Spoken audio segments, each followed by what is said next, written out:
mistiko. Ito ang templo naming mga eskrimador. Nang kayo ay dumaan sa pagsubok, dito kayo napunta sa mundong ito.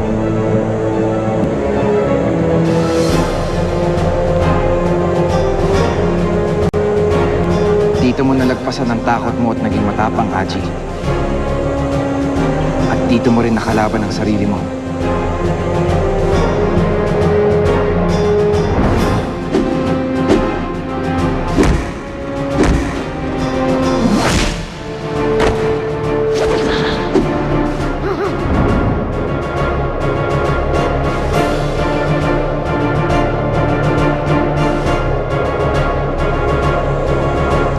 Dito mo napatunayan ang talino mo, Charlie.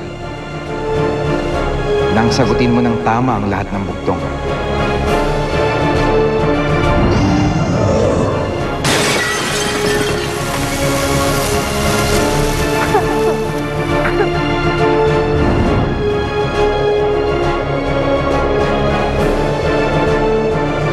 At dito mo napatunayan ang kadalisayan ng puso mo, Oliver.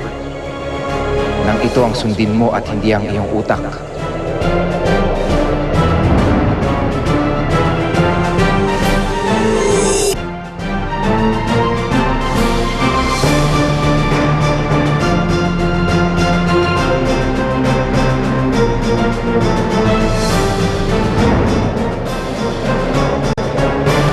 Dito ko kayo hinubog maging tagapagtanggol.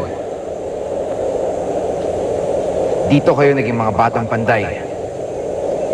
Mukhang hindi siya nagsisinungaling. Ikaw nga si Kuya Orius namin. Kuya Orius!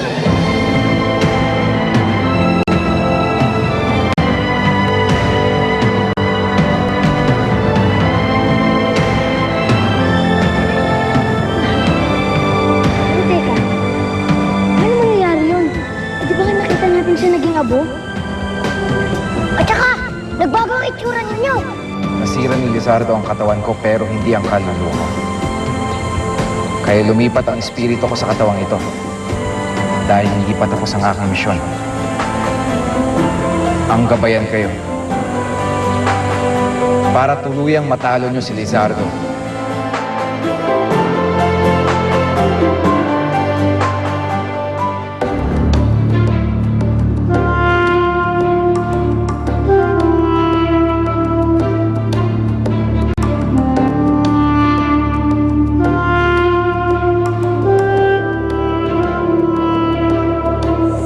Bakit pa pumasok sa loob si Kuya Orius? Nagagawin lang daw siya eh. Hindi ako makapaniwala. Iba na itsura ni Kuya Orius.